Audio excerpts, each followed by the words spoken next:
Show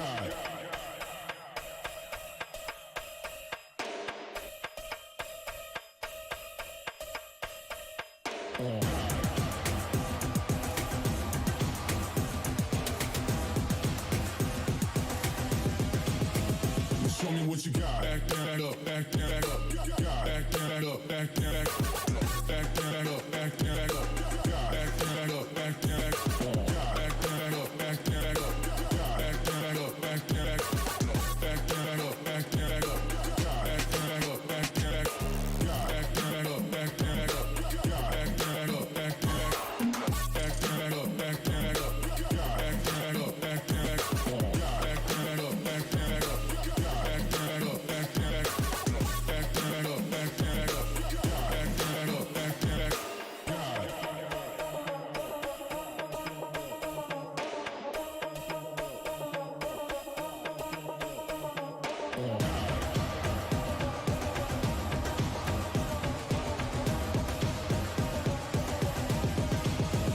Show me what you got.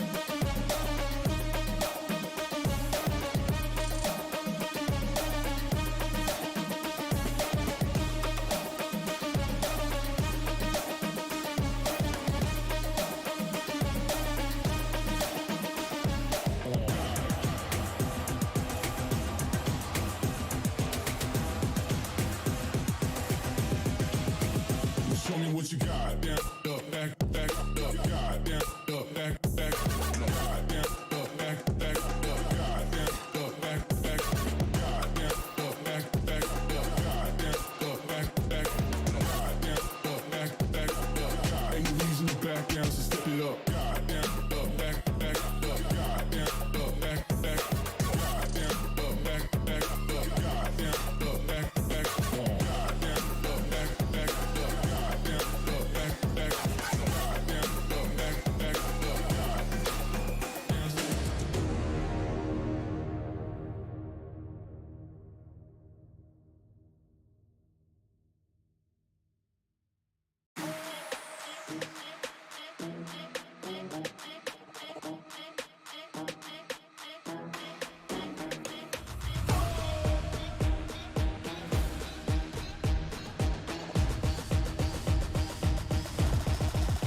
Got the money in the bank. Hit you with the. Hit you with the bank.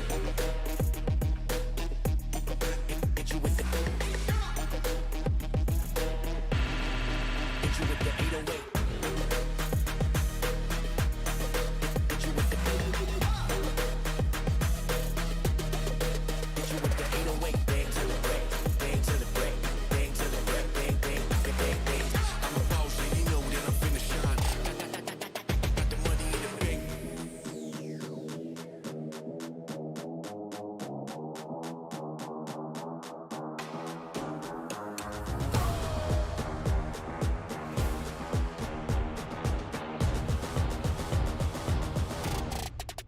Got the money in the bank.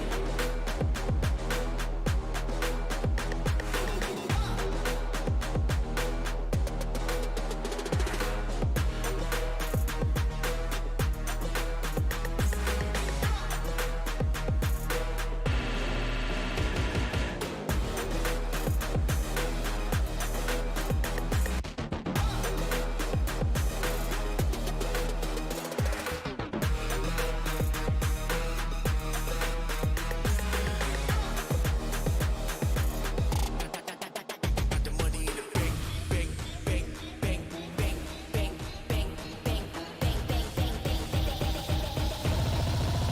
Got the money in the bank. Hit you with the 808. Hit you with the. Hit you with the bank. Hit you with the. Hit you with the 808.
After seeing 16 teams divided into four groups, battle it out, and be the last team standing, here for the finals of APAC Academy, we are finally here to the grand finals with their fighting chance to win our prize pool of 500 US dollars. Welcome to APAC Academy, April's edition, only here at FSL. I'm Honeyglazee and here with me is Gremmy. It has been a while since the last broadcast, Gremmy. How are you doing?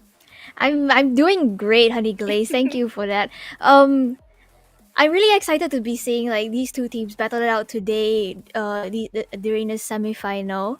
Mm-hmm. Uh, Yeah. I think Synchronizers have been a very dominant team so far Mm, throughout this whole academy, and I would say that they are like one of the favorites to probably win this competition. But oh. VXT Amethyst also have been performing really well so far, but seeing as they Yeah. did lose one of their matches, I would consider them the underdogs for this tournament. So we Mm. are gonna see a matchup between these two teams today, and I'm really excited for how it's gonna go. Yeah, since you mentioned earlier that we have here VXT, Amethyst, and Synchronizers, they will be the ones that will be competing here into our semifinals. But we have here our group 16 teams that have performed very well, but we still have here four remaining teams that will be representing in each group. We have here for Group A, Synchronizers will be batting up the chance against Group D, VXT Amethyst. But let's also talk about here Group C, who had also here the representative as boosted. And also in Group D, we also have your DXE Ravens. But again, we were talking about here the battle between Synchronizers and VXT Amethyst. I'm very excited to see what will be their chances here in our maps, since we all know for a fact that they have been grinded a lot here into our academy. And here we have our prize pool, as we mentioned earlier into our introduction, 500 US dollars, broken down in 250 for the first prize. We also have second for 150, third will be receiving 50, and also the fourth one. But again, we have here FSL, FPS, wherein we will be your casters, Honeyglazee the AA, and I am here with Gremmy. Gremmy, we have talked about the maps off cam. What are you really excited about first in this game? Well, I'm really excited that one of the teams actually picked Fracture, and as much as we hate to play Fracture, I really love watching Fracture games. I think they're so fun, and Mm-hmm. the strategies that the teams can come out with are really interesting as well. And I love studying those Yeah. strategies. And we are gonna see a split being picked by Synchronizers, and they have been Mm. showing a very dominant Yeah. a stance on this map, as well as they did 13-0 another team no sense from their group Oh my stage gosh. on this map. And they are going to be starting on the attacker side on split, as well as Mm-hmm. VXT Amethyst will be starting on the defender side for this map. Mm-hmm. The second map will be Fracture, picked by VXT Oh, Amethyst, the only team okay. willing to play Fracture in out of these four teams in the group stages, Yeah. as I will mention. And finally, if we do go to map 3, we will be seeing Ascent.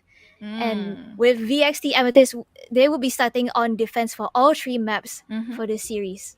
Yeah, we talked about earlier how dominating it was to know and acknowledge Synchronizer getting in it 13-0 from the previous series, from the previous games here in APAC Academy. So, will it be another 13-0, or will it be another dominating game against VXT Amethyst with their chances here into our game number 1 best of 3 series? Again, this is our semifinals round. Drop it down in the comments below who will be the last remaining member or last remaining team who will be competing for our grand finals. It is broadcasted today, so don't go away for our game number 1 here into our semifinals. But then again, Grammy, what are your chances or what are your predictions that between our agent selection, since we have been researching a lot and learning a lot of more for synchronizers?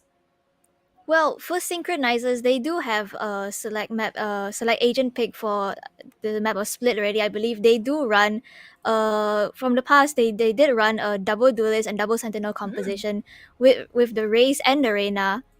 which are really strong picks for them, I would believe. Raze is a generally good pick for the map of Split because of its Mm-hmm. tight angles, and Raze is just able to clear Actually. out those angles with her boom bot, her paint shells, and maybe even her showstopper as well. Mm. And Reina is just generally a really good agent if you are able to frag out a lot. Yeah.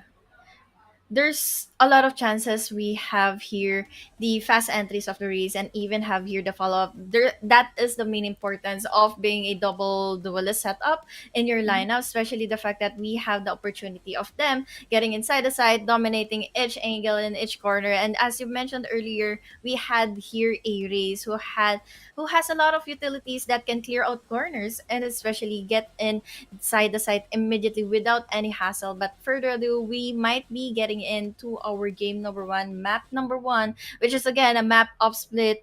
Let's talk about our agent selection for VXT Amethyst. They are hovering into our screens is a race. We are gonna see the Rays come out on Swave on the side of VXT. Xiao is Mhm. gonna be back on the chamber with Zamira on the Omen.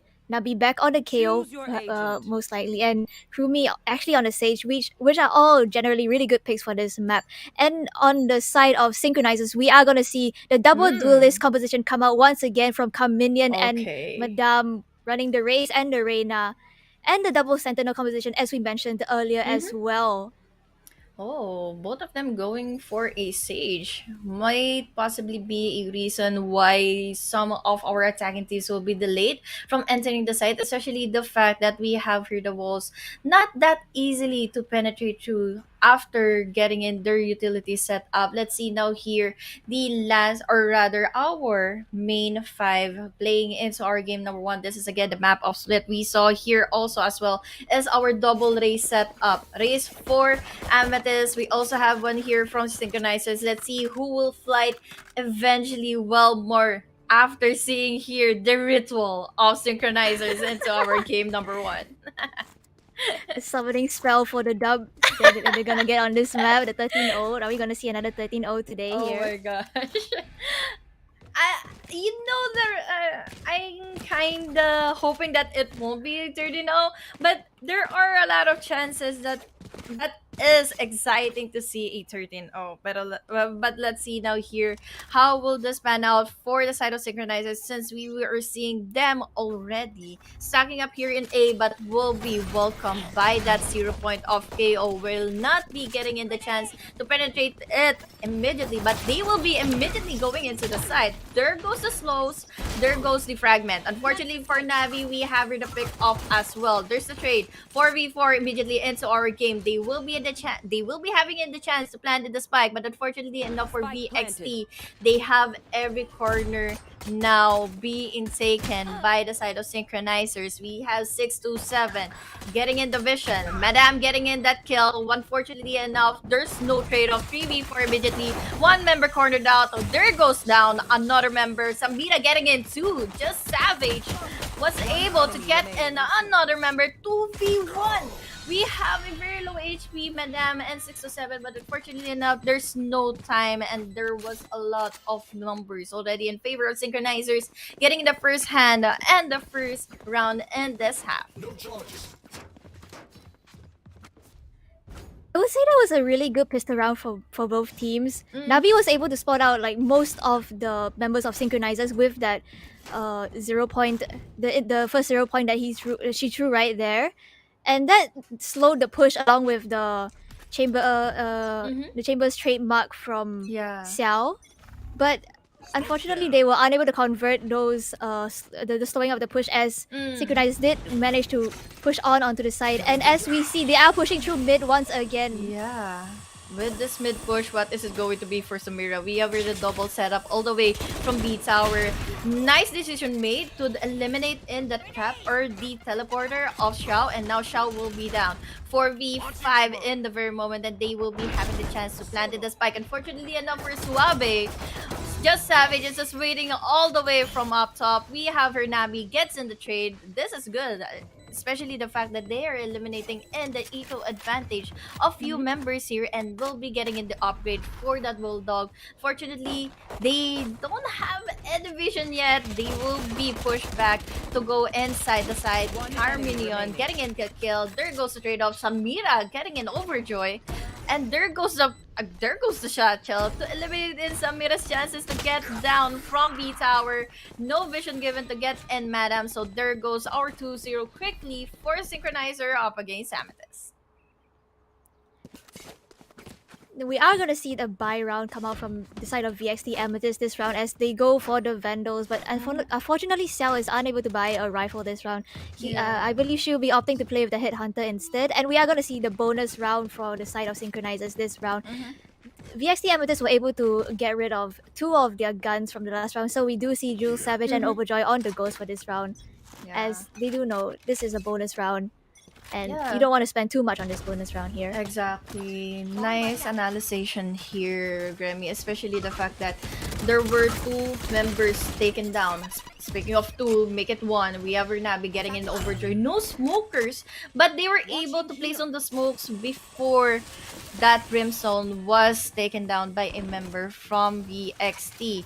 Will this be the reason for them to delay going inside the site? Look at the flick coming to us by Madam. No flick given to get in Suave. Suave gets into, unfortunately, for Xiao, or rather Carminian. There is Xiao waiting in for the trade-off for 2-0 picks off. That is a good amount of strategy that is given for the side of Amethyst, and it was again a buy round for Amethyst to go in for a 2-1. Yes, and we are gonna see the both teams on their buy round, so we will see how they fight this out with their skills this coming round. And yeah, I think that was a pretty good round from VXT Amethyst right there because they managed to save 4 of their rifles actually. And they managed to bring it into this round. Speaking of which, the round has begun, and the wall immediately comes out from Krumi right there on A. I think this will be a mid push, but thankfully enough, we have the patience to delay them further. And Nabi is already waiting in with the clash point. Let's see if this is going to be doable, especially the fact that there is aggressiveness hovering onto the side of Synchronizers, but they are waiting in for that paranoia. This is good enough, especially the fact that that paranoia was not wasted or exhausted enough to get in that pick off. But in case, Grammy, in case that paranoia was welcome here in mid, it will be the end of Synchronizers for this first round in the making. But look at this 1v1 situation against Suave. There's close another smoke. Nice follow up by Samira, but unfortunately enough, there was a trade off ready enough for them. Nabi gets in 2 all the way from A main. It's all up to Carminian at the very moment in a 1v3 situation, and there goes down Xiao. Just waiting in for that push, but let's see now here if Carminian has the time to plant in the spike. And yes, indeed, there's no push aggressively from the side of VXT Amethyst. But look at this, Nabi was not able to react on time. Carminian is also waiting in, expecting in that push all the way from B tower. Carminian here gets in that pick off. Unfortunately for Carminian, she was not able to sustain herself all the way from backlines, and that is our equalizer round. And unfortunately for Synchronizers, their economic deficit will be there here into our 5th one. Definitely, they are gonna have to save this round if they want to be able to buy rifles the next. And we are gonna see the eco buy come out with some of the specters on the side of Synchronizers and a few sheriffs as well. Very well played from Carminian right there to be able to get the plant down and pick off one, but unfortunately, Krumi is just too clean with those shots. That headshot onto Carminian to finish up the round for her team right there. It was a really good round to equalize the scoreline as we go into the next round here. Actually, there might be like a tech pause right now. So Welcoming on our tech pause. It has been a good start for Synchronizers getting in 2-0, but unfortunately, it was just a good comeback and composed strategy for Amethyst to get in the equalizer. We have here Nabi getting in that KD of 5-4. It really is a big factor that Nabi has been using in the utilities very wisely, together with Kumi's composure to get in those skills. And thankfully enough, we also have your shout to get in info whenever the members from Synchronizers will be pushing into one side. But what are your thoughts about this? We have here Brim versus Omen, controller versus controller. Who will you be siding for? Especially the fact that Omen has a wide range of Yeah. usage of smokes compared to a Brimstone. I do think it's really up to the player's playstyle. I do think an Mm. Omen is more of the, you can just lurk and hold the site down on the other end of the map while still Mm. helping your team smoke off maybe Actually. like the A side if you're playing on the B side. But then for Brimstone on the other hand, his play style is much different as his smoke range is much Mhm. smaller than Omen's, but he does Yeah. have the Stim Beacon to help the team entry, and he's Mm. much more of a team player as compared to Omen. I would say. Ah, yeah, it is a good factor that you mentioned here.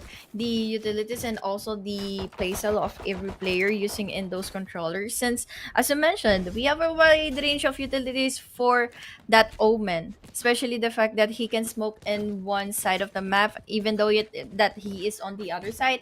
And but we have your Brimstone that has the utility setup, being a team player to give a lot a lot of advantage after going inside the duels, using in those smokes and mollies, even have the orbital strike as the advantage to clear out corners. But speaking of orbital strike, we're still not seeing here the advantage of that orbital strike. Better yet, we see here the ultimates of that Reina and the Reese going in this game or in this round.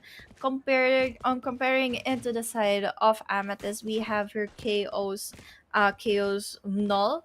We also have here from the shadows. So let's see now here if how will they be able to utilize this further, since this is again not that dominating much of a play for synchronizers, but we're hoping Yeah. for the best of what comes after this, since Amethyst here has a lot of chance to sustain their economic advantage. Definitely. I really like this KO pick here on the side of VXT Amethyst because Mm. not only can not only can KO's knife look for information from one side of the map, his now Mm. command can also shut down any of the aggressive pushes that synchronizers may make. As we've seen Yeah. for the previous few rounds, they have been like stacking up mid, stacking up A, four man push Mm. mid, four man push A, four man push B, stuff like that. And the now command will be very, very important to it will be the key to shutting down all these Mm. very aggressive pushes from the the double duelist composition on the side of Yeah. synchronizers right here, especially the raise, as it will Mm. just completely nullify the raise, this showstopper.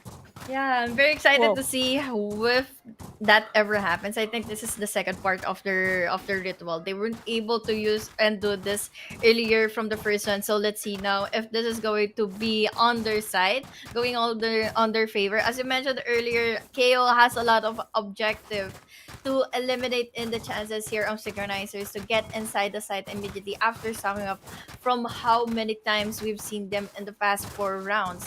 As you mentioned, KO also has the advantage to cancel out that chamber. Once we go into the defending Yeah. side, this is a big factor and a game changer for synchronizers that we won't be able to use in much of the utilities here, especially that chambers trademark, even have here the headhunter once that he is nullified by that KO. So let's see if that is a big of a matchup here into our game as we proceed in for our round number 5 after our tactical pause.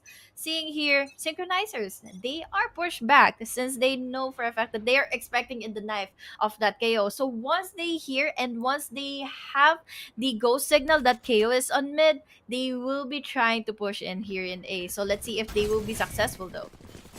Oh, there goes the smokes. We have here the flights. We also have here the counter satchels given to us by that race. They will be getting inside the side, especially the fact that they have so much advantage with their guns between leave members from VXT once they went in for a rush. But let's see now here if they will be able to survive this trade-offs. Samira gets in too, but unfortunately with that one tap of overjoy, he was able to go in for the trade. Shao here will be pushing all the way from elbow. There goes down another member from all the way from heaven, but look at that wall. 627 utilizing it quickly, but unfortunately enough for them, it was not enough for them to sustain in every damage, every numbers, and every rifle from the side of Amethyst, clearing out our round number 5. I don't think that was a good strategy from Synchronizers to rush A like that, because first of all, they don't have the gun advantage. They need Yeah. to be able to get onto the site somehow and plant down the spike just for the 300 creds that the spike plant will give.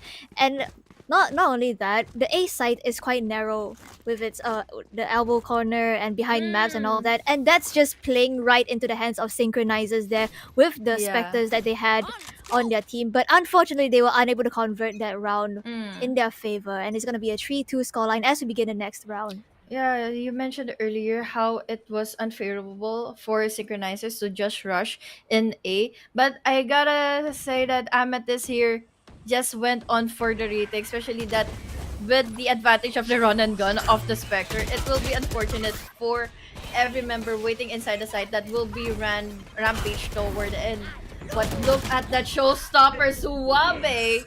Clean of a game, clean of an ulti. We have here Uranus ultimate. Madame gets in that kill. Samira here is already down. There goes the Navi's blind. But unfortunately, there's no follow-up. 2v2 at the very moment. Very low on HP. There's the overkill strike. But unfortunately, for that Brimstone, Xiao was already inside. We have your Madame with still the Empress activated. Let's look at this. She wasn't able to get on those shots. So now we have her Xiao still sticking into that defuse, but unfortunately enough for Madame, she was walled out. Look at that advantage for Amethyst Omega against Synchronizers in this game. It has been hellish for Synchronizers just to get inside the site after welcomed by that showstopper. Give it to us by Amethyst. Yeah, definitely. And their economic advantage has once again been eliminated as they are forced back onto half shields, sheriffs, and even a stinger on the side of Drew Savage right there. It was a really good round coming out from VXT Amethyst as well. It really As is. we start the next round, Krumi is gonna be prepping the Sage Wall for this B push right here. Double Sentinel and double utility here might be a setup for Amethyst to make. But look at that. Carminian is already holding on to that stinger. Unfortunately enough for them, will be walled out after using in that bombot. They will be backing off in a bit. Let's see if they still decide in to penetrate through in A, but unfortunately after being walled, there's the hesitation clearly enough to say that synchronizers don't have the guts yet to get inside the site, that since we still have that smoke and also that sage waiting in for that rampage from synchronizers. But will they be able to get inside though?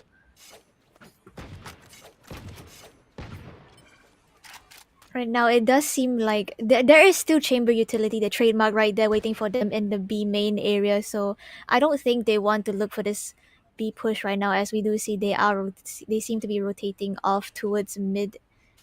Actually, no, they look like they're coming 30 back. seconds left. Yeah, They look like they want to make a B hit here.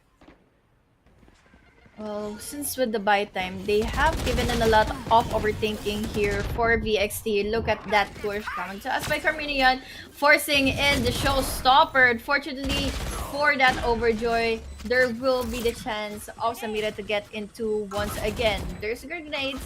We still have here 3 more members. 3v2 at the very moment. Numbers advantage for the side of Synchronizer, but still with that wall, it's a big disadvantage for VXT to go in for the push, especially with the Tron and Gun advantage of the Singer.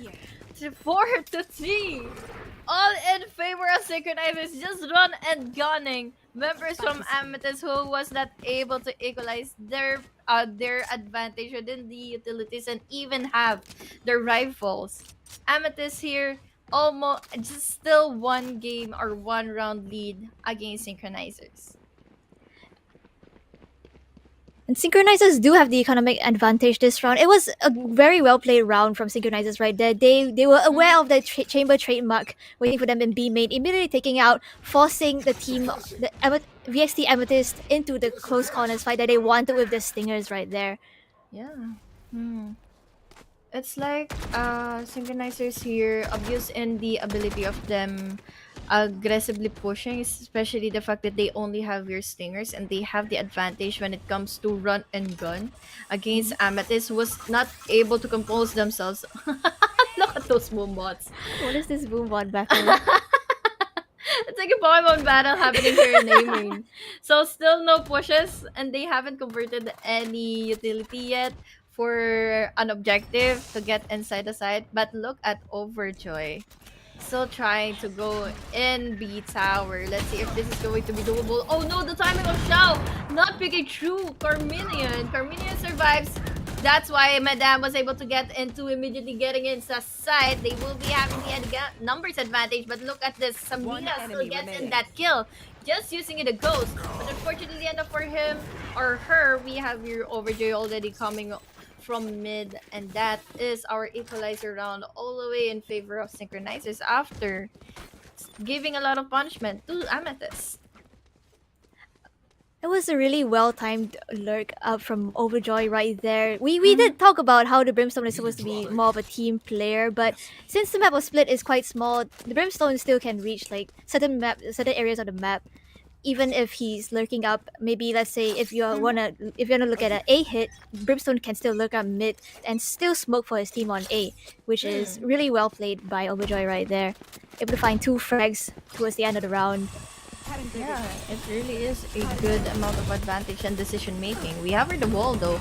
Nope, look at this. Carminian is already pinned down into one corner. There goes the spam. Unfortunately enough, Navi won't be getting in those kills. That's why we have here Carminian and just Savage to go in for the trade. They will be able to plant in the spike. We have your 4v4 at the very moment. So Wabe with those facials. Grenades getting in that kill. This is a 2v1 situation, but Madam is just composed of with those spray transfers, finally getting in the lead for their team. VXT Amethyst was so unaware of Madame's position in backside right there. She was able to find 2 frags. Like, and just like that, the economic advantage has once again been eliminated. And this round, they're actually opting for a full shotgun setup. I don't like this round. This is a big factor why a team gets tilted, since there are shotguns, and this is Split, where This we is will the round of in your nightmares. that round or that kind of strategy. It's exactly my point. It is a round of nightmares. So let's see if this is doable. Especially we have the aggressive push of Navi. Unfortunately, one member down. They have here the smokes. They have a free site. They will be able to plant in the spike, place in those walls, having the chance for Amethyst to really take in and buy time. But look at the right click from Shao getting in Madam. Oh no, there goes another one. Oh, this is so bad for Synchronizers, facing a lot of shotguns over here, especially with those grenades. They will be getting in the info that we have here. The race already pushing all from A main. Look at those bullets whipping all those shots against Navi. We have here just Savage goes in for that kill, but fortunately for them, they have the distance to go in for 3. Fortunately, no 4K. Kurumi gets in enough time to defuse in the spike after getting in the 3K. Equalizer round once again for Amethyst, and it worked, Gremmy. The shotgun worked for Amethyst. Shotgun works. We know what to run next time we're on Split. I'm taking notes. I'm taking notes. Synchronizers, they were so unaware of the shotgun strat that VXT Amethyst had prepared for them. They walked straight into the smokes, which led to 2 of them getting killed by Bucky's, giving VXT Amethyst 2 rifles to play with. And Kurumi really stepping out this round, coming out with the Sage Res right there, able to find the trade and finish up the round for her team, equalizing the score once again. It is a really, really tight match here. Yeah. after getting in that kill, they were able to upgrade themselves for a free rifle. So it is a reason for the side of synchronizers to delay. We have here that wall. There's also the flash drive. We still have here no pickups given, but with that smoke here in B tower, I think they are possibly going to push in vents and rotate into A. But let's see though here if they will be able to, since there's still a lot of utilities. Orbital strike just to get in that kill against Navi. He was cornered in, but with that blind, unfortunately, she wasn't able to survive this murder. But look at that, we still have the race 4v5 in the very moment, but there's the smoke to enable Zamira here to survive for another day. But we have a rampage, a kill for Mattdadum getting inside the side. Zamira getting in that 2k, even though that she was very low in HP. Mattdadum aggressively pushing. There goes ahead. Very low in HP. Suabe with 11. Let's see if she will be able to clutch this out, especially the fact that we have your Overture still going in for that aggressive push, knowing that we have the battle already looking forward here. Suabe is down. Unfortunately enough for Amethyst, they weren't able to sustain in their win condition from the previous one. 6-5. Not a dominating and one-sided match in favor of Synchronizers, but this is good since we are seeing here so much of a back and forth in the tug of war between Amethyst and Synchronizers. Definitely. And we did talk about that Brimstone Orbital Strike, able to clear out those corners, as we did see Overdrive right there, able to take out Nabi from that Vance position, clearing out mid completely, and Synchronizers were able to take B Heaven pretty easily and get onto the site, with Carminian blast packing her way in, able to find space for her team. You want to Once play? again, Let's preparing play. the room bot. With that time given and with those sound cues given, there's a lot of time for Amethyst to go in, fully denying in the entry here of Synchronizers here in A site. They have fully rotated in 4 members. Showstopper, Satchel, unfortunately won't be singing anyone, and no, this is really bad for Suabe, especially the fact that you can still use in the Showstopper to have a good retake here, since there's the slow push happening for Synchronizers to make all the way from A going into B, but they will be facing in a lot of Sentinels here. Double Sentinel, Showstopper, unfortunately, she's behind, and unfortunately for Sabina, she was just holding on to a judge. We have her that pickup, that timing, that luckiness from that Showstopper. Suave is still alive, Just Savage is down. 3v4 the baking, they will be able to plant in the spike, but Carminian has the advantage of knowing where Nabi is, and Nabi didn't survive. Kurumi is already the remaining member standing here for Amethyst with the last satchels here for Carminian. She will be repositioning herself full in HP, yes, but no rest given to at least assist her further to clutch this one out. This is a good of a round and a good of a half for Synchronizers, dominating it with two leading rounds against Amethyst. Definitely, and that would help them as well as they go into the defensive side. They are running a double sentinel composition, which also will help them a lot on this defensive side to stop any pushes that VXT Amethyst might have. But Nabi, will she be able to counter them with her 0-point knife right there? If she does land that knife, she'll be able to shut down like Joe Savage's trademarks or 6 to 7's slow orbs to stall the VXT's pushes. Really is a big factor for the chamber to not be detected by that 0-point. It will be a big of a case, especially the fact that the trade mode won't be giving a lot of advantages for them. But unfortunately, the trade mode did happen, but unfortunately for Just Savage, there's a lot of members to take in. Carminian here gets in one. There's no survivability left for Carminian after that rush, all in favor of the side of Amethyst. We're still seeing here a 3v4. No, we're still seeing here a 3v2. Unfortunately enough for Nabi, she will be facing a lot of utility and a ghost here from Mana. But look at that crossfire. Overjoy getting in the advantage of that first contact all the way from A main against the one here in screen. So now that is a good momentum shift for Synchronizers to make, getting in the 3 points advantage. Definitely. And even though we didn't see the KO knife shut down Joe Savage's trademark, we did see we saw the trademark come true, but she was unable to find anything because she literally just peeked into three people. There's no fighting that. Yeah. And this but Synchronizers did end up winning the round from that swing from Overjoy as she took out Krumi for that last round right there, and they are gonna be at an economic advantage for this round, running Spectres, and I believe there was a rifle in the mix as well. Yeah, I saw Madam holding on to a rifle, so let's see if this is going to be worthwhile since VXT decided to push in slowly, which is good.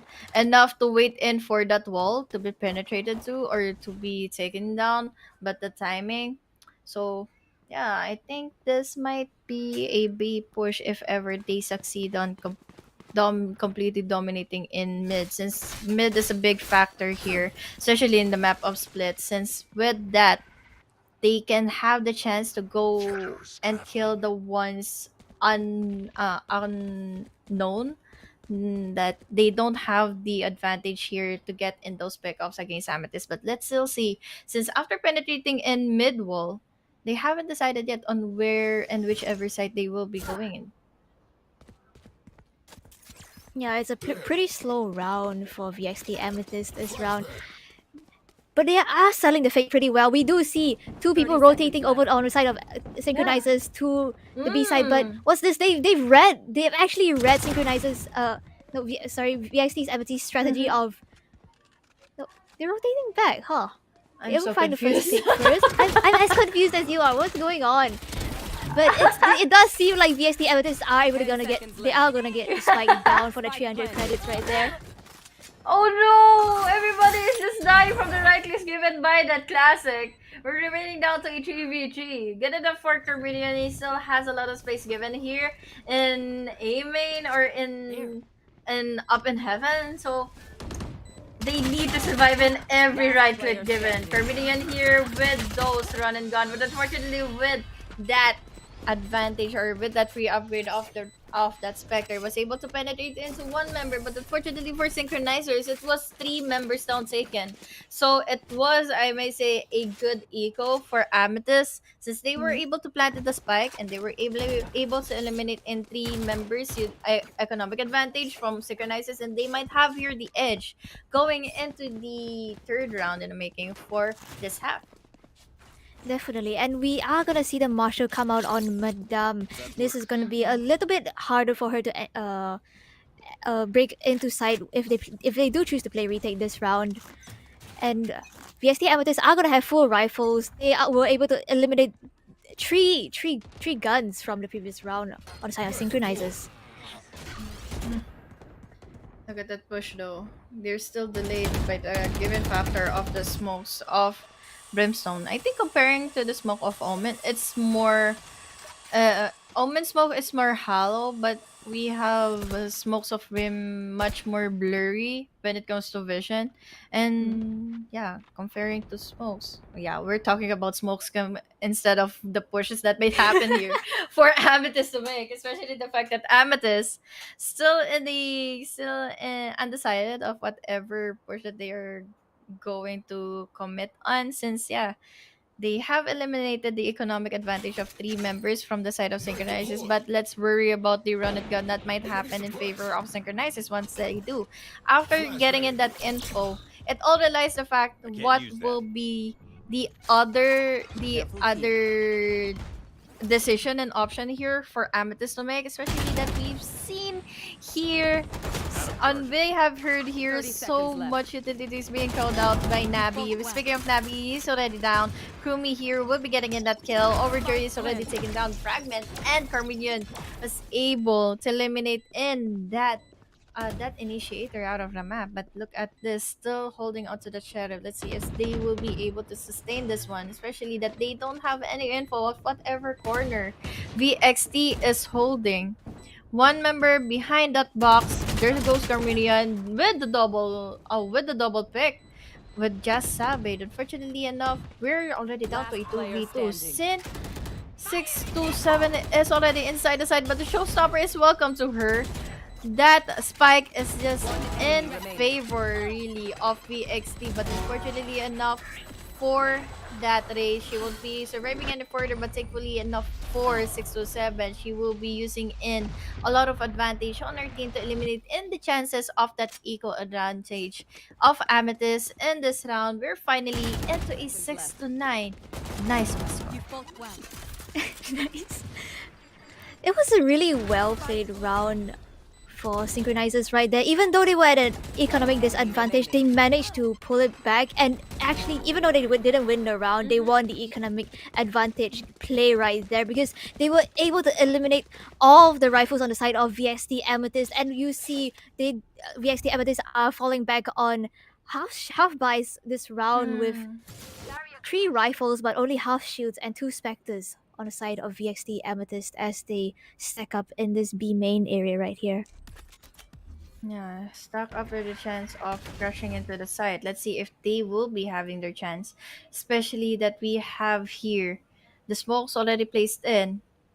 They might have the advantage of using in that 0 point, especially knowing where to find in that agent from defending in B side. So with their chances of survival here, let's see if they will continue in B.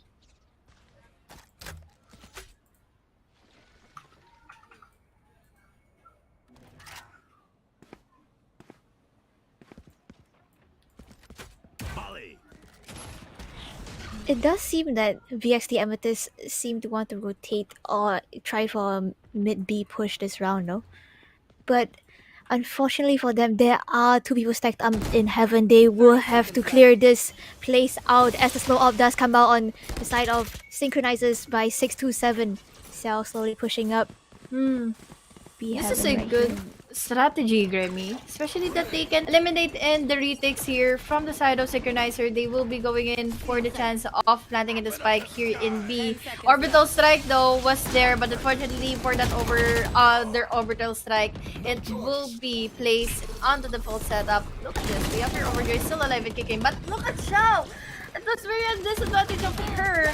Facing in a lot of members here from the defending team, and now it's all up to Just Savage to have the chance of that retake, but unfortunately she's not looking at the right angle. Kurumi gets in the advantage of sustaining themselves for another round in the making here against Synchronizers for a 9-7 scoreline. The awareness of VXT Amethyst that round, they knew that Overjoy was holding the orbital strike for the retake, and they knew that Synchronizers would be playing for the retake this round actually. And they were so aware. The Omen, she actually planted on a plant spot that was so it was just out of nowhere that Overjoy was unable to read it, and just like that they were able to force Synchronizers into a disadvantage right here, as Juice Savage does have to pull out the tour de force for this round, unable to find the first pick onto VXT Amethyst as the push is slowed here. Yeah, it was a good of an angle for Just Savage to make and commit on, but unfortunately enough, with the timing, she was not able to get in for that kill, especially with that wide swing given to us by Nabi getting in that pick off. No more Sentinel given here in A site. This is a free site. So with those hesitations and with those pushes, they're just giving in Synchronizers time to get back inside the site. Mattdadum, especially the fact that we have your one member already down, but look at this free gun and free rifle advantage upgrade here for Mattdadum to make. But look at this. I'm really curious about the pushes happening here for Amethyst. After committing and exhausting their utilities in one site, they're just completely rotating in for another one just to at least cover up the corners here and even have 30 the seconds mind gaze set up here for Synchronizers. But look at this. Nabi gets in that kill against their smoker. It's a 1v3 situation against Mattdadum. using in the Empress, she might have here the advantage to go in for that clutch. But with that being said, we just heard here the uh The we now just command actually heard being here the popped here. The Empress is running out. yeah. No charges. Cover going out. Oh no. They're just in every quarter. Unfortunately for Madam, it was a good momentum for her to go in, but with the numbers advantage and with no info at whatever quarter that they are holding, they have won in closely enough to close this round for a 9-9 scoreline. So let's see if this is going to be still favorable of Amethyst.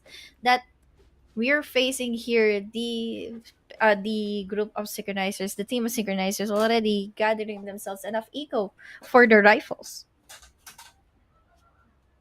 Caution here. I just want to talk about the Reina a little bit just now.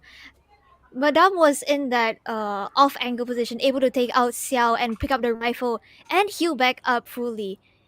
Right there. That is the strength of the Reina, able to take fights and still maintain the advantage if you're able to win those fights right there. But unfortunately, she does get shut down by Nabi's null command and 0 point right there, nullifying all her abilities, her Empress, her ability to escape, her ability to heal, everything right there, and she's Yeah. just completely shut down, unable to do anything to survive right there.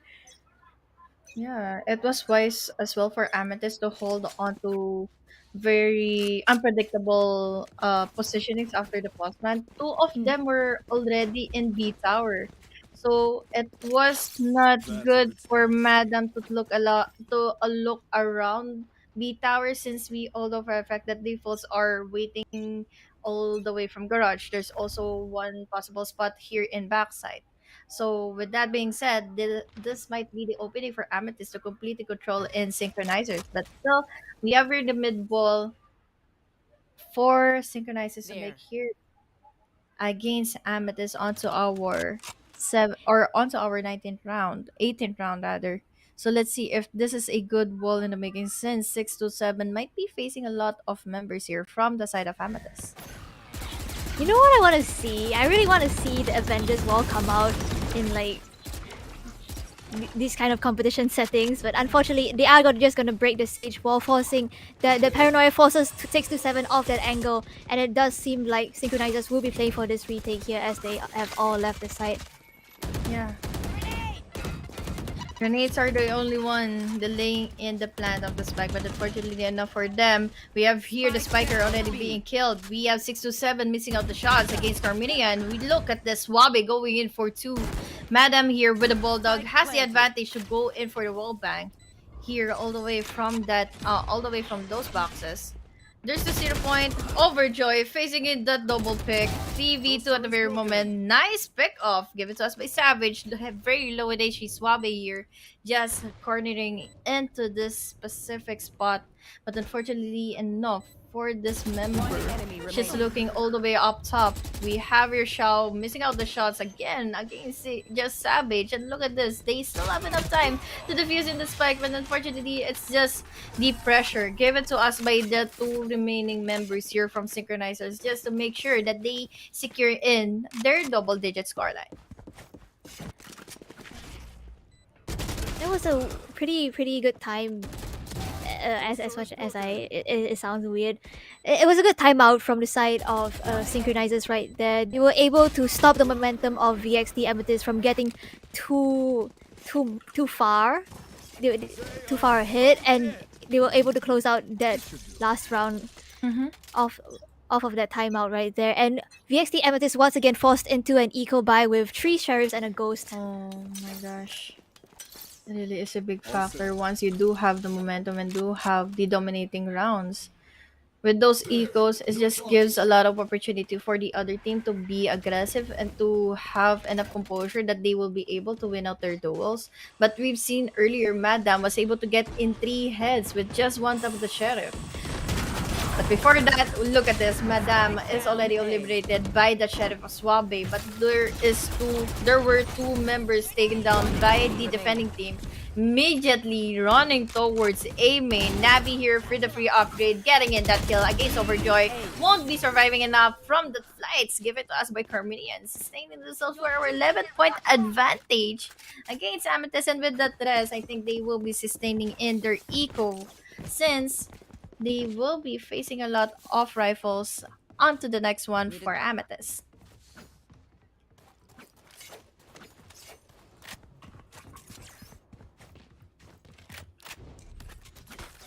Definitely. I do think this round will be the deciding round for this game right here, actually. Because if in the case that VXT Amethyst do lose this round, they will lose the economic advantage and will be forced onto an eco on the match point of Yeah. this game. So they have to win this round to be able to, I believe, still have a fighting chance in this game here. Yeah, they might have the overtime in this round, especially the fact that they just need to win in this one. They have enough rivals, they have enough utilities. It just matters on whatever their decision may be. But unfortunately, enough for that Overjoy, he will be taken down immediately for that push happening here in A side. Madam here just waiting all the way from elbow, won't or will be getting in that kill. Against Nabi, she will be repositioning herself to safety. But look at that aggressively pushing all the way from A side. We have here Suabe already inside, but just plant in the spike. But unfortunately for just Savage, she's already very low on HP. Shao is already taken down. Carminian, nice place given to us by this lady over here. But still, it's a 4v4. Still doable for the side of Amethyst. But unfortunately, Madam is just on a rampage onto a hunt. Madam, who was able to get into dismisses in the nick of the timing. And there was the trade-off. Rumi was able to get in Savage 2v2 at the very moment. Navi, unfortunately, with that, well, it wasn't unfortunately at all. Since we have Navi going in for those raid transfers to sustain their life here into our round. We're in. They were able to secure in that 9 point for Synchronizers, but look at that punish on their eco. 4 members were down, and here we might have the quick tab in which we have your half on armors forced out for the side of Amethyst to prevent in the match point of Synchronizers. That was a really close round. It was a 1v2 for Nabi right there. Unfortunately for the side of Team Synchronizers, Kaminian and Madame just lined up for Nabi, and she was able to get the frags and finish out the round, but at what cost? The economic advantage that they had has almost been eliminated. If they don't win this round, they will be at a severe disadvantage. And the 0 point does come out as well as a now command to completely stop any side hole that the side of Synchronizers might have waiting for them. Yeah. Compared to other games that I played, we have here no killjoy. So there's no specific lockdown to open up the spite. But with that null, we have here that KO to eliminate in the chances here of the defenders to stay inside the site. But look at this retake happening. Overjoy was able to execute and exhaust her orbital strike just to get in, clear out the corner. But with the showstopper, they were first out to move away from the spike. With those smokes, they have the advantage to defuse in. They still have the numbers, but unfortunately enough for the side of Amethyst, they will be holding it into the spike. They still have half of that defuse, but unfortunately enough for them, it was all good for Synchronizers to defuse in for that retake. But with those raid transfers and with those reguns that happened in favor of Amethyst, they were able to eliminate in the diffuser. They were so close, Gremmy. They were really so close to defend in and to have that match point. But with all of those utilities and with all of those sprays from Amethyst, they still survived in for another day. 10-11 scoreline. Still in favor of the side of Synchronizers, but better yet, they need to be composed to secure in their match point, or else Amethyst will be securing in their momentum on this round number 1. Oh! Juice Savage actually going for that operator right there. Unpredictable buy from her as she goes for that aggressive peek as Chamber, able to find one and immediately teleport away to safety. No trades will come in for the side of VXT Amethyst. And there is this Huge flank from Overjoy right here. It really is. She's able to clear out all of the T spawn. They know where they are right now. There's only like a few places they can be. Just A main or mid. That's Oh it. my gosh. Attacker spawn. And they were able to compromise in the place and the position of the spike. It's all up to Nabi to eliminate in the chances of Overjoy to eliminate her out. But unfortunately for Overjoy, that was too much of a push. 3v3 still doable for the side of Amethyst, but will they be able to get inside the site though? The slow orb is already thrown in. No more walls given for this lady. Still 627 was taken with that info from Nabi's 0 point. But look at the 3 transfers. We have her 627 eliminating it 2 immediately out of the map. Mattdadum over here will be pushing in with the blinds. It's all up to Samira. Getting in Mattdadum out of the map, out of the equation. But just Savage is just ready enough for the trade of 12 and a match point already for Synchronizers to make in this game number 1 against Amethyst. This is just the strength of a team that has played together for so long, I believe. Synchronizers have been together for a very, very long time, and they were able to play off each other really well. You see 627 actually going off the peak right there off of Madam's information, able to find 2 frags. Madame does get traded out, but it's Drew Savage to finish out the round as she does take the peak on off of 627's information right there, bringing them to a to match point actually for this round. Let's just be careful though, since they might have here the side report or Amethyst. They still have here rifles to begin with.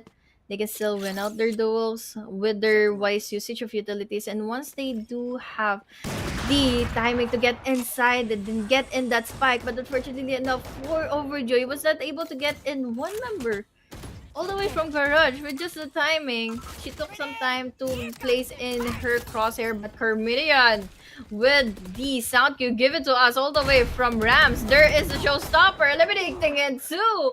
There's no more point given for the push happening here in A side. It's a 3v5 situation, all stuck up here in A. So if ever it comes to the fact that we have your synchronizers to aggressively push, it will be the end, and it will be aggressive enough for the side of synchronizers to eliminate in the chances of Amethyst to secure in this first game in the series. Overjoy just waiting in. Fortunately enough for her, she will be missing out another shot from that operator, but will be followed up by that Sage. But oh no, unfortunately for Samira, we have just Savage waiting in already inside the site, and unfortunately enough for just Savage, or rather for Samira, she's already taken down, and the spike has already been compromised. 6-7, getting in Xiao. Now it's all up to Karumi. Just Savage welcomed her with the tour de force. 13-10. Nice off a tug of war game, but still in favor of Synchronizers into our game number 1 and an edge closer to our grand finals to fight them out for our 500 worth of prize pool. Yeah, and we see on the scoreboard Suave able to with a 354 combat score ACS right there, able to find really, really good frags onto Synchronizers, but unfortunately they were unable to deal with the force that is Synchronizers, with the double duelists coming at them with the aggressive pushes even on the defensive side. Kaminin actually manages to find 2 with the showstopper during that last round. Such a finisher for that last round, especially the fact that it was already our momentum shift for the side of Amethyst, especially when we reached 9 points, 9-11. It was such a nerve-wracking experience to see here the advantage of VXT to eliminate in the chances of Synchronizers to defend in fully here in A side. But look at what happened. It just the composure of the members of Synchronizers, and they have here wise usage of utilities, especially Overjoy. There was once the round that it was very, very good, especially for the side of Synchronizers, that they were able to sustain themselves even though that they were on an eco round. They were just holding on to the classics, but they were able to use in their utilities to limit in the vision here for the side of Amethyst. They would defuse in that spike, but unfortunately it did not go well for them. It was good enough to try, but It was a good enough of a series indeed for our game number one for this map. What are your thoughts for the next one, Grammy? Since this is again the map of Fracture, very well different, really, really different against Split from our series right now. Oh, Fracture, as you mentioned, is really different. While Split is like full of close and tight corners, Fracture is a really, really open map, a very large map. Okay, not to say open map, but it's a large map with a Mm-hmm. lot of aggressive potential that you Yeah. can have in on both sides. Actually, even on a defense, I do think that you have to get that aggressive peak to be able to find the first pick to be able to give your team an advantage on the defending side. Otherwise, it's gonna be really, really hard for you if you do Mm. not take any map control at all. Yeah, exactly. And thank you so much for the thoughts, Anime Grammy. Again, guys, for our viewers right now, Fracture is going to be our next map. But hold on, we will be holding for a short break. I'm Honeyglazee the W, and we have your Grammy. See you in a bit.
After seeing a series of Itago 4 between the ladies of Amethyst and the side of the other team dominating in Synchronizers was able to secure in game number 1 from this best of 3 and an edge close to get in the slot going to a grand finals. Our casters for today, Honeyglazee the W, and I'm also with Gremmy. Gremmy, how is it that we have our exciting match and exciting map for our game number 2? I was really that match just now had me like on the edge of my seat, literally, because I've seen like we've seen Synchronizers and Amethyst actually they've both been really dominating on split. So Mhm. maybe we were looking for like maybe a one-sided domination, but no, we actually got a really close fight between the two. But Mhm. Synchronizers was able to come out on top on that map of Yeah. split just now, and going to Fracture. I'm just really excited to watch a Fracture game. Honestly, I really Yeah. love Fracture. More Okay, of I'll be a honest with you. I love playing Fracture okay. as well because Oh. I play Breach and it's just like bullying everyone on it. Yeah, we've been talking about this off cam. Yeah. How Bridge can be such a bully, especially if it's just one remaining member from the other team. You can just use every utility that can just bully in that remaining member. So, enough talking about that Bridge. Let's talk about here the map again, which is a map of Fracture, and the win conditions here are for the players of Amethyst to secure in this game number 2. They need to secure in game number 2 to hold off Synchronizers here to close this round or to close this series with a clean 2-0. But looking back into our agents, I think I've seen here a Yoru hovering into the. Yoru. I think Yoru Ooh. might be a good pick. Just be sure that they have here the follow up of a mobility agent as Jet or even hover the race. I think this is a good talking point, Grammy, that we need to abuse in Jet before the next Before update the comes. nerf, before the nerf, exactly. Do you think it's actually a nerf or a buff? Because if you use that ability before you get the pick, Select you're your actually able to agent. find like one kill, which Mm-hmm. will help you refresh your dash faster actually. Yeah. So I don't know if you played smart. I don't think it's as much of a nerf as they talk about it. Mm. But we are gonna see breaches on both sides with Suave and 627 on the breach as each other's counterpart. I love breach so much on this map. Oh, okay. This is good, especially that 6 to 7 has been passive aggressive playing in a Sage from the Yeah. map of Split. So this time she will be the one bullying in the members of Amethyst, but there is also the counter bully of Amethyst. They will be relying onto that breach as well. We've talked about the controllers and also the initiators of cam. So let's give thoughts to our viewers right now. Whatever is viable in this map, will it be our double controller setup or will it be our double initiator setup? But before you answer that, we might have just hear the answer already, Grabby. Double sentinel setup for both of our teams. I think this is just a mirror matchup. It really. Oh, and here's the ritual once again for the side of synchronizers. It worked last round. Do you think it will work this round once again? That is really is the question. Since we have here synchronizers, they have completed in their ritual and they have completed in their momentum from the game number 1 into our game number 2. They will be facing a lot of utilities, but they have the counterpart as well. They have the walls given to us by that Viper. We're just waiting in for whatever else is to come after that turning point of time of when they were able to place in that wall. There's the entry, there's the utility, oh no, there's also the early usage of the swarm grenades, but thankfully enough for them, they were able to eliminate in one of each other's sides. There is the push already happening and they have already committed to planting in the spikes. Unfortunately for Samira here, she will be hesitating enough because of the turret of that killjoy, but Carminian is very low in HP. We're finally down to a 3v4 scenario. There's just so much of utility being set up, but just Savage with that headhunter was able to execute in Zamira out of the map. We're still down to a 3v2 situation. Numbers advantage for synchronizers, and unfortunately enough for them, they are looking back to the fact that there's so much utility by the agents here. There's the concuss, Nabi is down. Madame is able to get in that kill with that run and gun. They have the advantage to secure in this one. Nabi, 6 to 7, was able to kill her. But look at this. Again, the utilities. Swarm grenades, imagine the trademarks, and now 3K for that chamber. Daddy getting in those synchronizers. Again, with the first earlier an advantage for this game number 2. Definitely. And on the side of VXT Amethyst, Xiao actually invested into that sheriff right there, so I believe she will be slightly at a major economic disadvantage for this round. Actually, opting for the shorty. We're gonna see some shorty plays here Yeah. from Xiao. Let's see if this is the turning point of time of when they will be able to secure in this one. Show she was the one playing as Chamber earlier from the previous map. This is a very good agent pool for either of our teams since they can adjust easily and connect with each other, knowing for a fact that they have to rely on each other to get inside the site to have enough of their win condition. Did I just see a setup of that poison cloud? We have here the possibility that they can have a site, but look at that aftershock. Will be the main reason for why they will be getting in. They will be getting out. Samira was able to get in that advantage against Just Savage with the turret here given to us by that Killjoy Kurumi. But we're facing a lot of utilities and the pushes from B side will be cornered by the lot of the members. 6 to 7 was able to get in that kill. Unfortunately, after dashing in front of Overjoy, she's already down. We're 2 members deficit here from the side of Amethyst, but Nabi gets in that kill against Madam. 6 to 7 going in for the trade. 4 HP remaining for the Viper. Unfortunate. So it's just Suave here with those blinds. She needs to use this wisely to have enough advantage. And she did. Suave was able to get in Overjoy. But unfortunately, it's just 1 remaining member. Suave, what are you going to do next? Without any further additional advantage here, she will be giving in a lot of space for Carminian for going into the push. But look at that. It was a good eco since 3 members were down for Synchronizers. Definitely a good eco right there. They managed to get rid of 3 of the guns on the side of Synchronizers, and Synchronizers will be forced back onto using sheriffs for this round, as VXT Amethyst actually have the gun advantage, opting for 4 rifles. 2 of them actually have half shields because Xiao she did buy up the sheriff on the first round, and I believe it's still costing her a little bit here. Yeah. She really just need the utilities. Especially the fact that she wants to go aggressive on this one. She will be going in for those shots, but unfortunately she missed out. Carminian was able to eliminate in Xiao. Look at those sprays. Pre-fire. Kurumi. Oh no.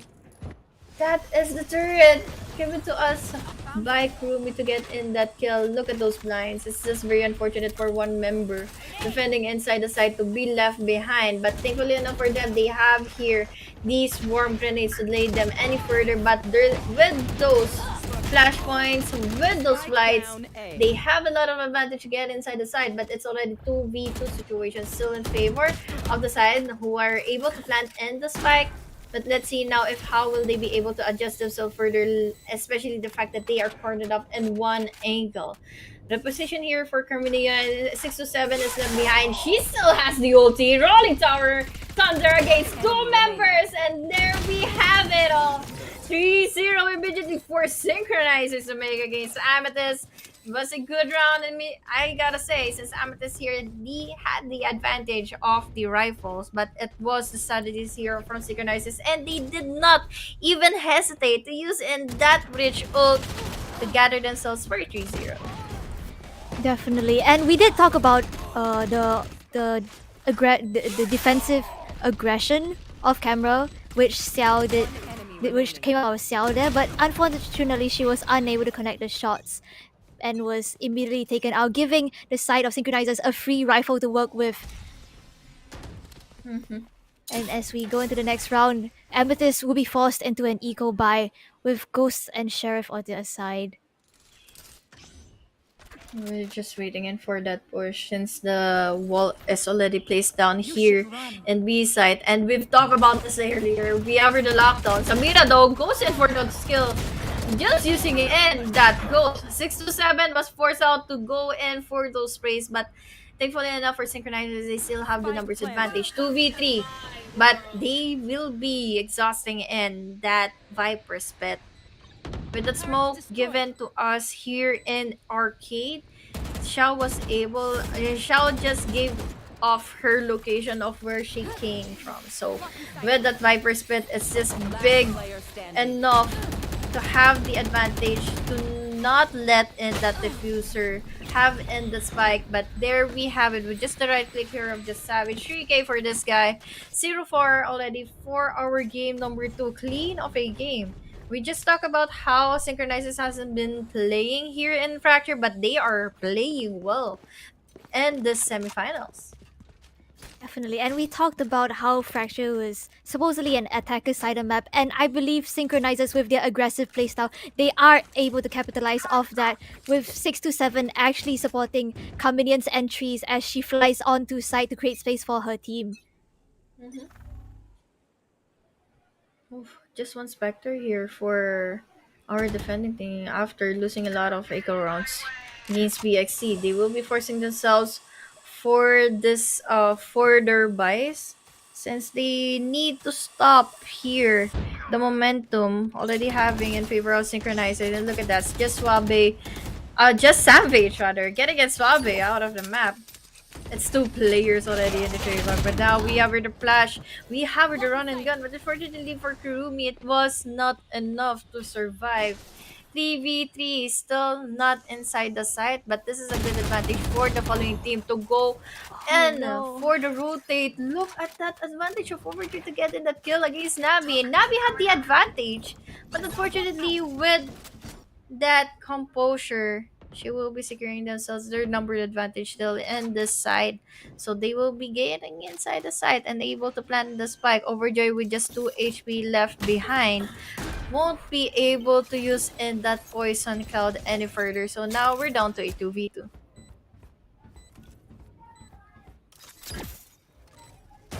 What is that nano swarm from Madame right there? It's on the box. Yeah, I think I saw it too. Look at those duels. Just Savage is just letting her. Not even assisting her for a double pick. And this is a big impact. Especially the fact that, look at this. Samira was able to clash it out against a 2v2 or 2v1 scenario. And Kay, she was able to at least assist her following member to double pick in Zamira. They will be securing in that 5-0. But unfortunately, it did not work for her. So now, with that, we give you our instant replay wherein Samira was the only member left behind after being picked off. After that jet was picked off by another member. 3k for Samira. Look at that. It's just the composure and enough momentum to begin with for the side of Amethyst to clear out this half against Synchronizers, especially that they have been winning around 4 hour fast rounds here in this game. I do think that was a major misplay from Jewel Savage right there. If she had swung off her teammate, I do think Synchronizers would have gotten the round. But they still do have the economic advantage as they have won 4 rounds in a row. And as the trades come out, it is Amethyst actually who are going to be having the numbers advantage for this round. Oh no, just Savage. She pushed it, but unfortunately she whipped out those shots against Groovy, and now they're down to a 2v4 scenario. It was a good advantage that the turret did not even acknowledge her. It was it could have been it. It could have been it for that killjoy against. It could have been the round-winning play. Yeah. Unfortunately for her, she was unable to connect the shots Yeah. onto the killjoy right there. But with that sneaky play, they can go inside of B side. But unfortunately, with those swarm grenades and alarm bots, it will be a big unfortunate for Overjoy. will face a lot of pressure all the way from B tower, and that is it for our sixth round. 2 points already for Amethyst. Again, as we said earlier, this might be a starter for Amethyst to climb back up after receiving a lot of deficits against Synchronizers, but still, it's a reset for Synchronizers. They will be having themselves rifles, full on armors, enough utilities to begin in this round and reclaim back their composure if ever they still want to have our finisher of 2-0 here into our series. Oh, nice stun. Was a good usage of utility to eliminate in one member, but look at those flanks already down. Just the gun advantage here of Suave. 3 members already down. Look at that concuss. Look at that follow-up. 3k for this lady over here. It's just one remaining member, 627. She still has a lot of utilities, but look at that. They have been spamming a lot. 627 won't be alive as much. Will be having the classics. Duels. Look at that. All of the members here knifing her off. But unfortunately enough for 627, she will not survive a day against here the flawless round for Amethyst to make against Synchronizers. Those were really good fault lines for both teams right there. The first fault line from the side of Synchronizers to push Cell off that operator angle to clear out the space for the team, but unfortunately for the side of Synchronizers, the opposing breach was able to stun them as they were peeking, and they were hence slowed in the middle of the peak, and they were able to be picked off by members of Amethyst right there. Was good for Swaby to be the follow-up immediately after seeing Xiao being stand off with the fault line. Look at this. Yeah. We have here the turning point of that showstopper to eliminate and trying to eliminate and the pressure here against these members, but they will be able to have the chance to land with the spikes. Xiao here with just a shorty won't be doing enough against the following members here of Amethyst, but look at this counter lockdown of a lockdown here for our game. Look at those sprays. Carbinian was still able to win it out against Xiao, so enough space for our attacking team to go away from defender lockdown, but they will be able to have the numbers advantage. Enough utilities to begin with. They still have here the front lines. They still have here the rolling thunder. So in case we hear the spike being diffused in, it will be over for Kurumi. A lot of utilities again, but unfortunately for that chamber, she is already down, and this is another winning round for Synchronizers to make a thrifty, if I may say. Synchronizers actually have been pretty good at converting these eco rounds into winning rounds so far, with their utility usage. With just their utility usage, with the showstopper coming out on Carminion and the tour de force on Joe Savage as well, and they are able to get the economic advantage for this round, I believe. But we do see a judge coming out on Xiao. I wonder how she will be playing this round out. It has been really heavy. It has been really heavy for Xiao not hitting in those shots using in the operator. But look at this, 4v4 immediately in this game. Nabi is the only one remaining, but look at the free fire. It cost her a lot to stay up top. But will she be able to survive this? TP out, but she will be giving in inside. Look at this, they in the lane. Hesitation given by those walls. So unfortunately enough for our attacking team, they won't be committing any further and will be rotating in much. One member is just left behind here in B side, so this is a good rotation decider for the side of Synchronizers. At the very least, this is a good pick of 4 VXT Amethyst eliminating in their chamber. It's a 4v3. Enemy kill. Oh, look at that. Clean shots by Xiao. Possibly going in for 2k. Good follow-up for Nabi. Just Mattdadum remaining enough. But unfortunately for Mattdadum, those wall balls are enough to sustain themselves further for a 4-5 scoreline. Amethyst is already doing it with the starting off of their momentum from the previous ones.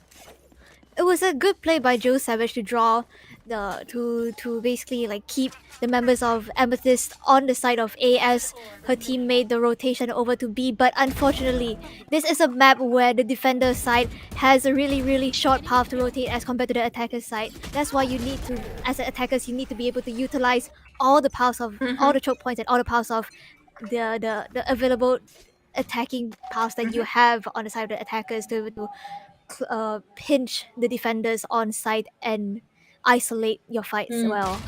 Yeah. And we see Xiao going for the peak, but Overjoy able to find her hit with the sheriff right there. That's a rifle for her right there.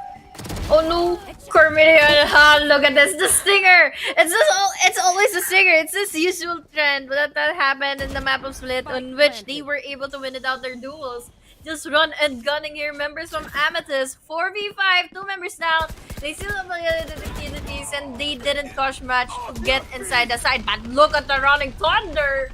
Again, as a counter to deny and the retake here of the following team. Just Savage shooting at the shots, using it with Marshall, and also up to those blinds of Suave, who is very low in HP with the right clicks given. Just Savage won't be getting in the momentum back for Amethyst to make 2 rounds deficit again for Amethyst against Synchronizers. It was a really good Rolling Thunder from the side of Synchronizers right there. As soon as the Rolling Thunder on the side of Amethyst came out, the counter Rolling Thunder came out to stall their push and catch them out in the open, as I don't think they were expecting that at all. And 2 members of Amethyst actually get caught out in that Rolling Thunder. And we do see Nabi once again with the operator here on the A site. Yeah, it's not Xiao anymore. So let's see if Nabi gets in those kills for Xiao to at least hold them off from their aggressive pushes. Synchronizers has been winning a lot of advantage here in B side. So why not? Let's not fix what's not broken. We have the possibility that they can go inside of B. They have been taking so much time, but look at the counter. Overjoy using it immediately, that Viper Spit, just to control in that possible retake from Amethyst. This is a good decision made. Nabi won't be giving a lot of vision though, but let's see if one member will be picking out of their safe spots. 4v5. Xiao still alive. We have her the sprays, but unfortunately not up for just Sabe. She won't be whizzing in another day. Suabe here will be hoping for a free upgrade, but still, it's a numbers advantage. Overjoy is just looking forward to eliminate in the win condition here of Amethyst after diving inside of the Viper's pit. Mattdadum gets in 1, but with the double pick, this is good for Synchronizers to make the advantage of them securing in that 3-round lead against Amethyst for this round after going in for the abuse of their simple mechanics. It was a really good Viper's Pit from Overjoy right there to be able to control that B arcade area to stop any retake coming in from that area at all. And on the side of Amethyst, they were unable to find Overjoy and were unable to take down that Viper's Pit, leading to them having a really hard retake without the Rolling Thunder as it was used on the previous round from the side of Amethyst actually. Nabi actually going for the tour de force for this round, going for the aggressive peek on B main, which should be expected coming in aggressive position. She does not, but teleports away to safety. At least she's still alive. We'll be able to reposition herself further. But look at this with those blinds. Unfortunately for Nabi, the tour de force won't be happening as much. There goes in. Flies. Give it to us by Carminia. Xiao for the counter. They still have the advantage here to get his Xiao's advantage to go in for the momentum. And look at this, 3K already for Xiao. 2 members left behind of B main will be entering B immediately after seeing a lot of happenings here, losing a lot, casualties for Amethyst. So now decisions are made. They will be trying to get inside of B. But look at this. Samira already lost in her ultimate. But still, this is a good lead. Samira can still get in those kills. But look at this. They might not get inside of B side since they have a lot of practice. They have a lot of swarm grenades. OP just for just Savage. There's the pick from Samira. Snake bite. won't be connecting as much, but there will be the flash. Shao here will be aggressively pushing, but this is an operator given by Jill Savage. There's a sprays of the open. They will be having it the first ace into our series for the map of Fracture. All hail Shao. Reigning over the members of Synchronizers, but at the very least, it was a really good half, and even though that it was a 7-5. It was a really, really good play for Cell, I believe. Able to find 3 frags off of that B push from Synchronizers right there, but still had the discipline to be able to keep that numbers advantage for Amethyst, keeping it at a 3v2 situation. And while Gremmy and Zamira, I believe, on the Viper were keeping Joe Savage and Mattdadum at bay, busy in the aiming position, she was able to find both frags, giving her the ace, the first ace of the series, actually. Very, very well played by Cell right there. It is, and it was a good momentum shift for Shao, especially the fact that she has been missing out the shots earlier. This is like a Definitely. comeback for this lady over here to compose herself, to gain in enough momentum, and to gain in their comeback. They need the comeback, especially what is happening here for VXT. They were able to secure in that push and that info, so they will be raining towards A site after learning the fact that we have this chamber giving up a lot of info here in A main, but they still have the hesitations. Overjoy here, the remaining member here inside the side. Jill Savage gets in another one with the headhunter, but with that being said, it won't be given so much of a follow-up here. Nice decision made by the Trace to go in for the reposition and have advantage here for the retake. But there is just so much blinds by that breach. We're just waiting in for whatever happens next after that alarm bell pops in. Since there are no members playing inside the side for defending in the spike, Joe Savage here all the way from A main will be getting in those heads. 6-7 for the follow-up, and now it's all up to one remaining member. Samira with the snake bites won't be happening as much, but look at that. They still have enough time to defuse in the spike. Another advantage here for Synchronizers to make in our second half of the map of Fracture against Amethyst. That was a good play on the side of Amethyst to be able to isolate the Viper on site right there with the fault line and the cloudburst to block off the left side of the A side as they were attacking from A main. And they were actually able to isolate Overjoy on site, picking her off really easy, but unfortunately for them, the trades come out on the side of Synchronizers, and Amethyst just had too much to deal with right there. Yeah, it's good enough that they have been abusing in the fact of the simple mechanic of double picking to have the duel being won out and not gain enough casualty to begin with after receiving those damage from the double duels. But look at what is happening right now. VXT again with the eco round, they will be relying much on their classics. I think it won't be a good round in case that they have given here synchronizers the chance to just run and gun them after slowly entering those sites. This is a big change against split map in which slow picks can happen, slow pushes can happen, since we have your Fracture has a lot of angles to be concerned about, especially the fact that the defending team is not giving enough info for the attacking team of whoever is defending on site. We talked about the defensive aggression right there, and we see Overjoy on the flank already, able to find 2 Oh from my her position. gosh. Good for 3 actually. No trades come out on the side of VXT Amethyst. Solve actually finds Cominion on the other side of the map, but it's a 2v4 for them. What can they do in this situation? Yeah, really is the big question, especially that the spike has already been compromised. So much utilities for Overjoy to win out this round, especially the fact that they are now scattered. Nabi here, all the way from below. There's 6-7 with those sprays, and Suabe will be facing a lot of utilities in the sprays. 6-7 clears this out. 4 leading points, 4 leading rounds for the side of Synchronizers against Amethyst. It was a really good round from Synchronizers right there. A really good play by Overjoy to be able to get so much information out, clearing out drop, clearing out dish, pushing all the way towards B arcade and taking out Tree on her own as well. And that won them the round, I believe. And we talked about this. The defensive aggression on this map is so important because you have to be able to get that information on the side when you are defending, because you don't know where the attackers are coming from. There's just too many places that they can come from. You have to take the initiative to be able to find that information yourself. Exactly. They need to use in their utilities very wisely, especially that they have double sentinels, but they were picked off by the flank of Overjoy.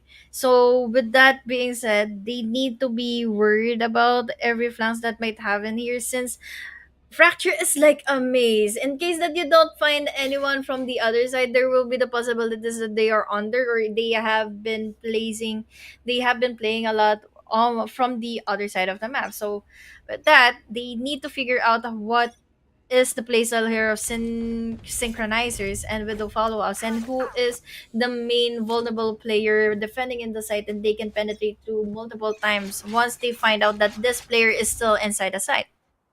But it's just so hard for them.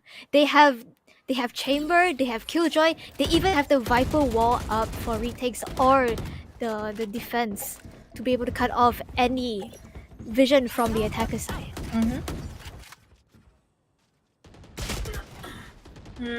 Ouch. Samira here will be getting in that kill against Overjoy, who was aggressively pushing here in drop. Suabe will be using in that fault line. Let's see if this is a good chance to eliminate in the defending Jules Savage inside the site, and he will eliminate in Jules Savage. Oh no, Samira. She did not expect she did not expect Mada to be there. There's this 3v4 scenario, and look at this. They still have a lot of utilities being set up. There's the sheriffs missing out the shots. There's the dodge of Snabby and surviving it any further to go in for the kill. Madam over here will be having enough upgrades for the rifle. Blinds against Snabby. There goes the jump. 6 to 7. Compromising the place of the remaining member. That is going to be our 6-9 scoreline. Still in favor of the side of synchronizers, but this might be starting point, since we've seen this thread earlier for Amethyst to just have in the starting point of our game, of our map, and they will be continuously winning in those rounds. I think these teams really like their 6-9 scorelines. We see it on the split now. We see that on Fracture as well.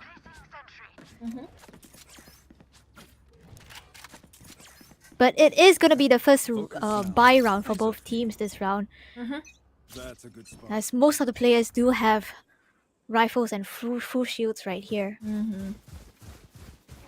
Will be a big impact in case that they fail through the rushes and the usage of the utilities. Look at this. They are now worried about the flanks. Both of the trademarks here from Amethyst is placed down on every attacker spawn. So now with those lockdown, this is a good chance and good opening for them to go inside the side. But unfortunately, the fault line is just ready enough to clear and destroy in that lockdown, eliminating the chances of getting inside the site. So now Madam in this cheeky corner over here, just one wallbang, and this is it for Madam. And with that being said, Nabi was able to get that pick off. But look at the timing of the fault line. Was able to get in that pick, or was able to give in the chance here from Jill Savage to pick through. Xiao will be slowed down. Jill Savage won't be able to survive getting away after that pick up, but 6 to 7 though gets in that kill. TV2 at the very moment. Those nades will be a big disadvantage against the attacking team. Now it's all up to Samira. Samira, who will be facing a lot of members here. It was a double pick and a defuse clearly for the side of synchronizers. I think in case that Samira has a lineup, she has a better chance of winning those rounds against synchronizers. Yeah, definitely. And we've talked about this off stream, how the Killjoy, I don't personally, in my personal opinion, the Killjoy isn't really a good map for the for Fracture, good pick for the map of Fracture actually, because of the strength of Breach right here. Just what, like 200 or 300 credits is enough to destroy your ultimate right there, as we just saw from Krumi and 627. Good use of Aftershock from 627 to be able to break that You want to lockdown play? from Let's Krumi play. right there. oh, we talked about this earlier. Just the aftershock is enough to eliminate in that lockdown, and then it did happen. And there is a lot of expectations here that it will happen again for the succeeding rounds, in case Amethyst makes a thing and makes the miracle of holding onto their win condition that they need to at least eliminate in Spike down. that B. breach. But with Overjoy's pushes, it's just good enough that it surprises Amethyst every time that they have tried to push inside the side. So with that being said, we just have here Overjoy repositioning herself to safety and to at least cover up B side to eliminate in Amethyst's chances of planting in the spike. I do think that Synchronizers will be playing for a retake this round, as they do have both the Rolling Thunder and the Killjoy locked down for this round. As we see, they are actually playing pretty defensively. They're playing offside, 30 seconds except left. for Overjoy, who's already found the first pick and is playing in the Vipers out right now. But it is gonna be 20 seconds left on the clock. It has to be an They A push need- right here. It really is a big need. Look at the slows given to us by the turret, but unfortunately for Jules Savage, she's not hitting those shots. Spike Was down able to A. get in Suave though, but imagine if those shots already hit the following members here of our attacking team. But no further ado, the Rolling Thunder will be a big disadvantage for the attacking team to eliminate in members from Synchronizers. They won't be able to plant in the spike, won't be giving off a lot of lead against Synchronizers. 11-6 is our scoreline, and our instant replay happened just right after Overjoy surprised in Sarima out of the map, and they didn't have enough smokes to help them with as they get inside the site. Definitely, because off the bat, Zamira already got picked off by Overjoy right there, losing the spike and the advantage of the smokes. And even though it was 4 ultimates invested on the side of Synchronizers, I do think it was very well used to be able to delay the plant from there. Really is just bad to find our controller already being taken down. But look at this Carminion with the paint shells just to make sure that they can get inside the side. Rolling Thunder just just the low drop. This is a good opening, but unfortunately no composure given for this team to eliminate in Overjoy. Overjoy getting in one. Nabi for the trade. We have here the wide swing, but unfortunately with the angle of Nabi, she was able to get in and pick her off. 2v2, but with just the headhunter, Jill Savage is eliminated in Nabi. Now, with the advantage of the Viper's Pit, Samira can still live for another day, but she needs to get inside the site to at least compose in her Viper's Pit any further, or in case she won't, there will be the chances here of Mattdadum to defuse in the spike. The turret is here, but the turret is not acknowledging her! Madam is still alive, but look at this, Madam! Oh no, you have been betrayed by your turret! 7-11 for our Scarlet Amethyst, again winning out their rounds, just being ignored by the turret of our Killjoy. That was just really unfortunate turret placement right there from Madame. And we just saw the strength of the Viper's Pit from the side of VXT right there, able to isolate the fight so well. And Nabi, I want to acknowledge this shot from Nabi. She landed a shot with only 3 bullets left. The amount of confidence she's been playing with is insane. Just 3 bullets, able to find a headshot kill onto the members of Synchronizers, bringing it to 7-11 scoreline. Oh, am I seeing here a Bucky setup again? Or not? It's just one member with the Bucky. It's just Jill Savage It's here. just one. It's just Okay, one. okay.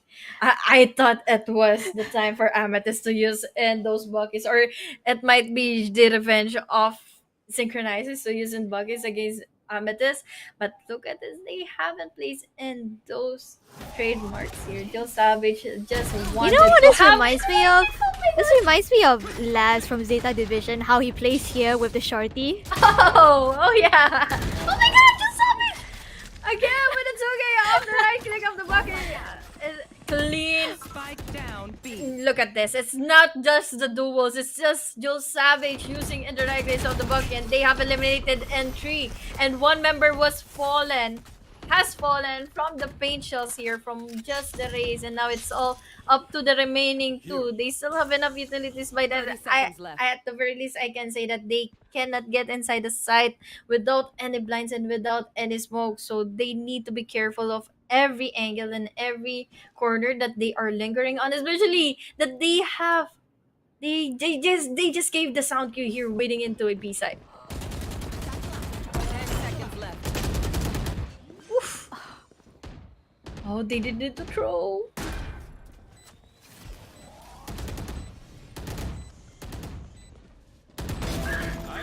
Oh, nice headshot. Nice gone. One We have her to pick up as well. 1v1. Oh my gosh. Samira might have the edge here. And she will. Samira with those flushes to sustain her team for an 8-11 scoreline. Synchronizers, they just gave out that successful round. That could have been successful round indeed in favor of Jill Savage after eliminating in 3 members against Amethyst. last player standing. Zamira with the clutch once again, able to close it Yeah. out for her team. And very well played from VXT Amethyst right there. They were very well disciplined to be able to find those isolated fights. And as the time was running out, they were very composed, they were very disciplined, and they were able to win the round because of that. Yeah, I think in case that members from the Synchronizers did not just play it through, I think it was really reckless of those faint shells or those satchel in given to us Yeah. by the race of Synchronizers. It was honestly a throw, but look at this. Samira was able to trade them off after Jill Savage gets in the head with the headhunter. Minion though with the showstopper won't be getting in those kills. Xiao, after facing a lot of utilities here, still survives in another day. Very low in HP though, but at the very least she was able to eliminate in two remaining members at the very least for Synchronizers to at least have in the full retake. But what else can they do with those sheriffs, with those utilities being thrown out at them by Amethyst? Amethyst are playing a crossfire right now. I don't think there's any way that Synchronizers will be able to get onto site, especially not retaking with this Marshall. Overjoy actually goes for the switch onto the Stinger, but is gonna get sprayed down by Xiao right there, and now be close. Found Mattdadum. Xiao able to close out the round with a 4K right there. It is clean, especially the Xiao has enough respect and has enough composure. Xiao, who has been dominating in this game for a 15 to 14 KDA, on top or rather below of Samira, who has 20k on the lead. It's just given the fact that they have been winning the runs by the recklessness of Synchronizers, they need to compose themselves even more to Definitely. have our equalizers, and now especially that they can maximize on to the weaknesses that Synchronizers has been showing them. I think now Amethyst have gotten a feel of how Synchronizers are playing, and they're able to sort of bring themselves back into the game. You see them actually not taking too aggressive peaks right now because they know that someone is going to push aggressively on the defensive side. And we see the two chamber trademarks on the side of Amethyst actually holding the flanks for them now. Yeah, they just really acknowledge in the fact that they can be taken down with just the flanks from the Definitely. back lines. So now, with the alarm bot being set, they have here the go signal to go inside the site. They need to use in their utilities wisely, and good enough for Overjoy that she still has toxins to delay in members from our attacking team. So with that, they just have 30 more seconds left behind, and they need to push in 30 A side. seconds left. Ah, nice blind. Oh no. But as they the trees come out, it is going to be a 3v3 situation. But Amethyst actually only have 15 seconds left on the clock. They have to do something right here. Lockdown is going to come out from Kurumi. But will she be expecting Overjoy's position? my Here she gosh. does not, and she gets taken out by Overjoy right there. They're just stalling the plant at this point. Mm-hmm. They can't even go inside the site, especially with those utilities. I think it's a big factor that Bridge is still alive. The Bridge is still has the Rolling Thunder, and now we are welcomed by the match point already by Synchronizers. Now looking back into our instant replay, it was a good trade-off, especially that we just have here that Killjoy waiting into that corner that is reliant on whatever trade-off that will be happening from the retake from the rest of the members from Synchronizers, and with that the communication was there. It was evident that they were able to follow that up immediately after losing in their Killjoy, which is the main reason why they are already here in the match point, and the possibility that they can clear this out. See this, they can clear out the series with a 2-0. Definitely, and Amethyst are actually gonna be forced back on an eco buy this round. Spike down. Juice Savage B. able to find two with the bulldog Oh my from the gosh. her tower and her position in tower, able to get down the spike as well. They know that Oh the no. position of the spike it is compromised right now. Coming in actually able to find Zamira with the Guardian headshot. What can they do?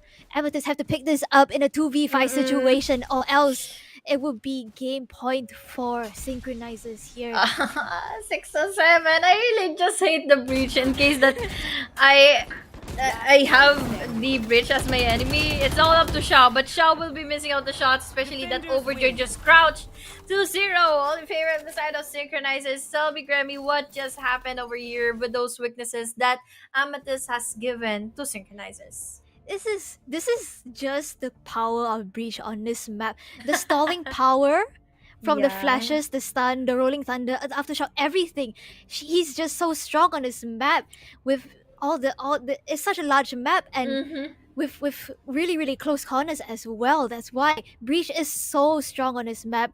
His flashes can flash through walls, able to flash out many players, and just able to stall everything. Yeah, I gotta give it up to you that you mentioned in the win conditions here, give it to us by that bridge. And commendable both of our players, 6 to 7, the Suabe, who was able to utilize in every utility that they have to at least control enough the enemy from the other side of the map. But that is again it for our semifinals. And also congratulate in Synchronizers after going in for such an overwhelming series, a neck to neck and do or die match against Amethyst. That is already our 2-0 and will be the first team proceeding into our grand finals here in APAC Academy. Very well played from both teams in this series. I really enjoyed both maps. It was close. It was really close, honestly. But unfortunately for Amethyst, Synchronizers just were able to perform better today. Yeah, they really did perform better today, especially with their mechanics that they have been abusing of double picking, who was not able to were not able to see it from the side of Amethyst. Amethyst has been using in their utilities very wisely, but unfortunately there were always no follow-ups. I've seen the attacks from the map update that they have been placing in those smokes, but they won't be proceeding in to completely dominate in the site. So with that being said, they have rotated again at the further, but unfortunately it did not go well since they are in a deficit of utilities. But that is again a very well played game indeed. After all of the maps given, after all of the games given, and after all of the teams given here in APAC Academy, 16 teams down to 4. It's still a good place for the side of VXT Amethyst to remain standing here on our semifinals. But that is going to be it for us. I'm Honeyglazee and here with me is Gremmy. We'll see you in a bit soon in the grand finals here of APAC Academy.